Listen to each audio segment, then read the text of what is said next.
Marty and Helen were invited for Making It Institute's Minority Success Awards update show 7 years after their first appearance on Making It's first Minority Success Award show in 1989.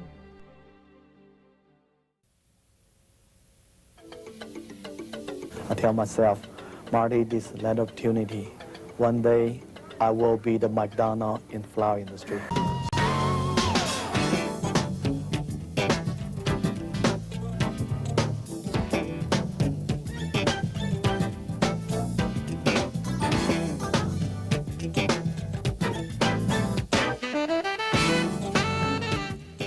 Hi there, I'm Michelle Ruiz. And I'm Larry McCormick, and welcome to a very special edition of Making It. This is our 200th episode. That's right. That's yes, and an applause. And an applause for all of our Making It staff, the great people from Nelson Davis right on through. It is an achievement we proudly celebrate with our viewers, with the entrepreneurs featured on our past shows, and the people who have given their time and energy to making it. Defining the importance of small businesses to the minority community is really like asking the age-old question of which came first, the chicken or the egg? Larry, there's never been an easy answer to that one. However, small businesses are often the incubators of change. Their ideas have hatched new concepts for emerging industries. And the value of minorities in an ever-expanding marketplace is priceless. It transcends race and culture, breaking down barriers and increasing the number of people who buy, sell, and socialize. It stirs the lifeblood of the world community, spiking it with the vitality of our differences and soothing us with the acknowledgement of our similarities. You know, Michelle, when Making It aired its first show back in 1989, there were more than 205,000 small businesses in Los Angeles County. And we feel so fortunate to have highlighted more than 400 of those entrepreneurs right here on this show. Today, we'll find out what happened to some of them. You'll want to know. One person who especially piqued our interest is Marty Shih. He was featured on the very first Making It show. Marty exemplifies the spirit of entrepreneurship, the American dream.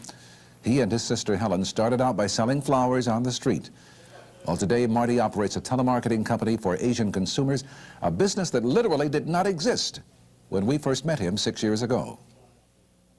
In our first Making It episode, Marty and Helen Shih told the story of how in 1979 they spent Marty's $500 college tuition to start selling flowers on the street.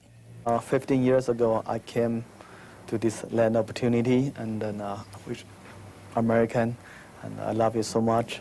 But I do have my language barrier and my cultural barrier. You know, I just like a newborn baby here, and then I end up just selling the flower on the street. And I just keep on telling myself, say, Marty, you will be the McDonald's in flower industry. That's, at that time, is my dream. Shih's flowers grew to 16 shops, and the Shihs became franchisors.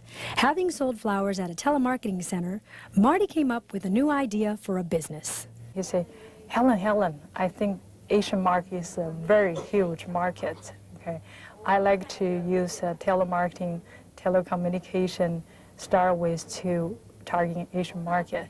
She say, and he said, can you just take care of Shih's flower? In 1989, Marty started the Asian Business Co-op with only 3 people in the basement of a flower shop.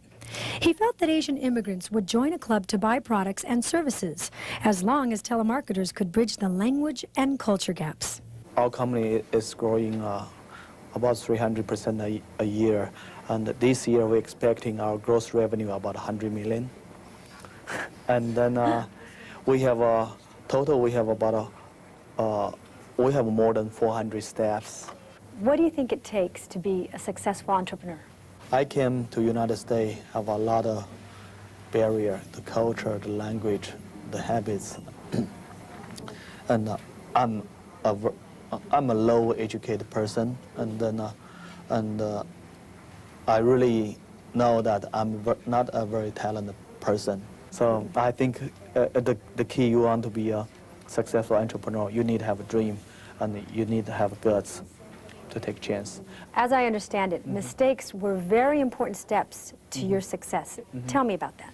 Everybody make mistake, and then a lot of people, the reason they don't successful is they give up, they don't want to take chance, and I just keep on, trying things. Can you tell us about one particular mistake that became a good lesson for Marty Shih? I sell long distance for MCI, and I think also I can do the building, which is a big mistake because that's so many, 10,000 phone call. That's so hard to do the building, and you are not building house, you are not, and we do the building for our telephone bill for thousands customer, and I think that's a big mistake.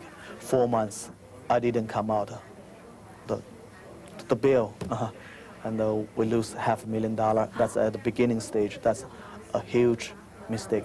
If you had it to do all over again, what would you do differently? Probably I won't do any differently, but you know, I was joking to my friend those things. You know, as I tell you, I really believe I'm the happiest person in the world, and I'm very, very lucky to come to this land opportunity. And I say, if I died and I get reborn, like, you know, we also say you can be a second life. That's what do you want to be? You know, I would say, I don't want to be, you know, Michael Jackson, or I don't want to be Madonna, and I want to be Marty Shih. This is a very special Making It episode. It's our 200th, as you know. We feel that your story truly illustrates the spirit of entrepreneurship, which is what our show is all about. What does the spirit of entrepreneurship mean to you? It can be, you know, Ross Perot. It can be IBM's CEO. It can be a guy selling the cigarette on the street. To me, it's just one person. They take their own chance and to make their own decision. Our company theme is create your own firm. Once you come here to learn for a couple months or a couple years, those things, if you are good, you should create your own project, create your own company. You've described yourself as a dreamer with a passion to go after the dreams. What are you dreaming about for the future of Marty, the entrepreneur? 3-4 years later, I want our company become to a Fortune 500 company. And we have a even short-term dream. We want to be 30 months, we want to dominate Asian telecommunication industry, long-distance industry. Those all are the part of the dream.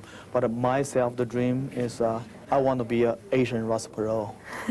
That's my dream. And why not? Probably it's a very naive dream because I don't have too many education, but one of my dreams is I want to be Asian Ross Perot. You know, his story is really one that exemplifies what Making It is all about. Oh, absolutely. He's an immigrant. He started at the bottom, but he never was afraid to dream big. And the success has been phenomenal. Started out selling flowers on the street. Now 400 people work for him, and he owns a high-rise building. That's incredible. You're right. It is the stuff that Making It is made of. You know, small and minority-owned businesses like Marty's could not exist without outside help in L.A.